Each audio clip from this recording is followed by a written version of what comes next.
guys, what is up? It is Jasmine. I am back with another video. As you can see, I look like hell, and the reason I look like hell is I'm just not feeling it. We went to a memorial yesterday and I slipped on a very large rock walking down a ravine. So I think I pulled like a butt muscle or something. I don't know, my butt hurts. And then we decided that we were going to go out to Sizzler for dinner. Just me, my husband, and my kids. We barely ever go out to a nice restaurant. We were like, you know what, let's go to Sizzler. They have an all-you-can-eat salad bar. I like salad, you know, and I'm like, it's got to be relatively cheap. It's salad. No, 50 freaking dollars later. It's a crappy salad bar. It has crappy food. And I was like, really? Like, I could have gotten all-you-can-eat sushi for 50 bucks, but no, we give it to Sizzler. And now I woke up I woke up in the middle of the night not feeling good. And I was like, oh, my stomach doesn't feel good. My husband doesn't feel good. And then to top it off, I have cramps. So I'm not feeling it. But I'm still going to make videos. But I'm going to look like this in every one of my videos this week because I always film the videos on Monday. It's the only time that I have. I'm also going to be drinking some cinnamon apple tea out of my coffee makes me poop cup because I'm classy. Really classy. So let's go ahead and jump right into the first video. So between March and December of 1898, a pair of maneless male tigers stalked and killed multiple people that were building a railroad between Uganda, the Indian Ocean, and the Kilindini Islands. The reports say that they killed up to 130 people. Personally, I think they killed more like 30 from the research I was doing in the wormhole that I fell into. But reports are anywhere between 30 and 130, which is a huge exaggeration. So in March of 1898, Lieutenant Colonel Patterson was head of the project. The company had just arrived in Africa to start building the railroad, and they realized that one of their porters were missing. Like immediately, they were like, where's our porter? Like, we're missing a dude. And then they found his body kind of out of the way, completely mangled, mauled to death, discombobulated, whatever you want to say. They went out the next morning to go see if they could find the culprit who killed him because they could tell it was a large cat. You know, we're in Africa. One would assume large cat would be a lion. I don't know how they would figure out which specific lion is the one that did it, but they went out to go find the lion to be able to kill him for killing one of their men because they were in their territory, but whatever. And they actually found more bodies in that near vicinity. Almost immediately, another person came up missing from the railroad, from the project. And remember, they got there in March. By the time April rolled around, they had already lost 17 people to these lions. At this point, the men tried to make large bonfires to deter them. They tried to make, what are they called? They tried to make bomas. They tried to make bomas. I don't know how to say that, like, with the right enunciation. But pretty much they're large fences that are made out of whistling thorn. But the lions just continued to either scale the fences, go under the fences, find their way through the fences, and the fires didn't deter them, and they were just snatching men up out of their tents. After a while, most of the railroad workers ended up leaving out of fear of being killed by these lions, and so it was at a standstill. Nobody could build the railroad.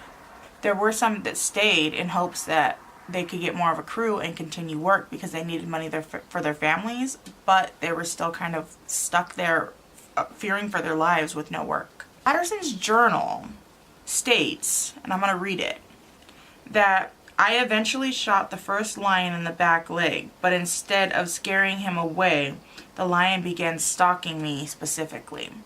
And that I find a little bit weird. You would think, you know, most animals, once they realize, like, oh, that human over there has that big thing that makes me go ow and makes a big boom, they flee. And you would think shots fired would make it flee, but instead, that lion decided that he was going to stalk Patterson specifically. Patterson ended up setting traps out. He also tried to ambush the two lions from up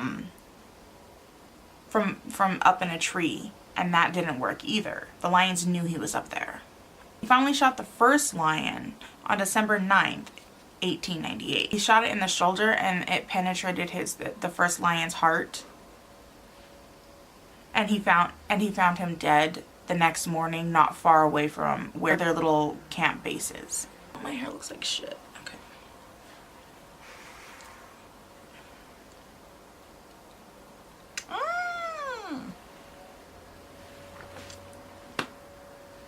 Damn it. The second lion almost took over the stalking tendencies for both of them and was relentlessly stalking Patterson. And then Patterson was eventually able to get in a shot to the second lion. They found him the next day wounded. They shot him a total of 9 times. So they shot him 3 times, and he was still trying to attack Patterson up in a tree. Then they shot him with a rifle 3 times, and then they shot him with another rifle 3 times. So they shot him with a total of 3 different guns and 9 shots total to take him down. The way he died, he was actually gnawing on a branch in a tree, trying to climb it just to get to Patterson, which is completely, to me, just seems completely not of a lion's character. After 25 years of him using the pelts as carpets in his house, they were sold to the Chicago Field Museum for $5,000 in 1924.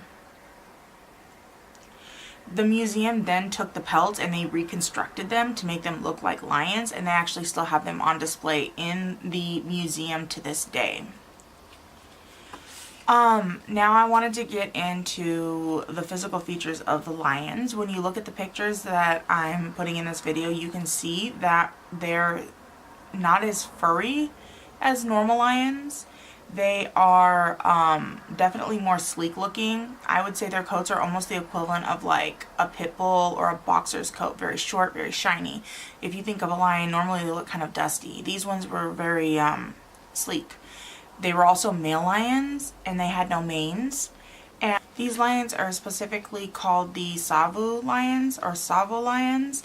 They, even though they are male, they have no manes, which is obviously, if you think of a lion, you're going to automatically think of their big mane if they're a male. But these ones, neither the males nor females have large manes.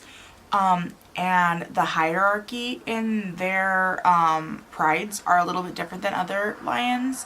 These lions specifically have 1 male and up to 7 females. And normally there's a couple males and multiple females. The other thing that I find a little weird is normally it's the females that go out and hunt. The male lions, they don't really do much. They protect, you know, but they kind of like, you don't really see them hunting very often. It's always the females. They're always the ones going around. So I think it's a little bit interesting that it was the 2 males that were hunting the people. It made me wonder, like, why were they doing this? And these are the reasons that I found. And there's a couple different reasons, and there's a couple different kind of thoughts. Some of it you would consider lore. Some people would consider it truth. That's completely up to you. I'm just giving you what I read.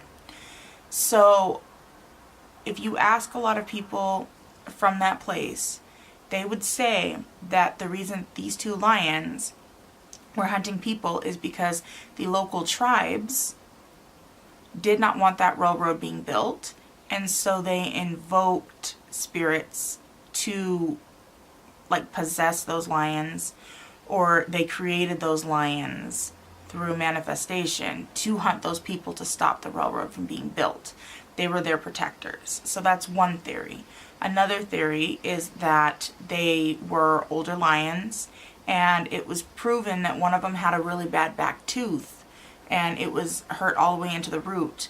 And so it was a lot easier to hunt stupid humans than it was gazelle that are, you know, they know how to get away. They prance, they run. You know, we're over there, I've been working on the railroad. You know what I mean? Like, we're not paying attention to lions, even though, like, we should be. So, I mean, there's that concept. Also, the fact that because their teeth were hurting, we have softer bones than wild animals do. You know, we're a little more mushy, and so we're easier to eat. We're easier prey. You're older. Your teeth hurt. Like, why would you not go after humans? You know what I mean? And it's not like we ate the crap that we eat now, so we probably tasted a little better back then. I'm assuming. I don't know. I don't eat people. And then also, Another thought is that because they don't have manes, they almost want to say that they don't have manes because they have more testosterone. The more testosterone you have, like once you hit a certain level of testosterone, it makes you hairier. But if you have too much testosterone, a lot of times that's the reason for like male pattern baldness, right? And so they're thinking that they've lost their mane because they have more testosterone than a normal lion, which would make them more aggressive and more territorial. So they felt like the humans were invading their territory, and so they immediately waged war on them to stop them because, you know, they were kind of ruining their pride. Not like their pride, but their group of lions. But then that doesn't make sense to me either, because they were saying that each family group only has one male. So why are two males getting together to attack people? I find it a little weird. So then again, you know, is it more because they were older, a younger lion fought them, and then they were more shunned from the community, they found each other and were like, what the hell? Or is it, again, if you want to go back to it, is it because something invoked them? People manifested that because they didn't want their lands being torn apart with a railroad. And so, you know, they used their spirits to tell the animals to go attack those people. And that's pretty much it. I mean, there's really no exact reason of why they did it. I mean, there's obviously theories. Nobody knows. We don't know what the lions were thinking. We don't know what the people were doing. We don't know all the little facts that, you know, we could have probably gathered back then if we had the knowledge that we do now. But I just thought this was kind of an interesting one. And I literally probably spent like 2, 3, maybe 4 hours reading about this, because I was like, no way, like this is serious. And like if it were up to me, I'd be cuddled up in the living room right now watching that movie, but I gotta film. So I hope you guys enjoy this video. Go ahead and give it a like, subscribe. I'll see you in the next one. Bye.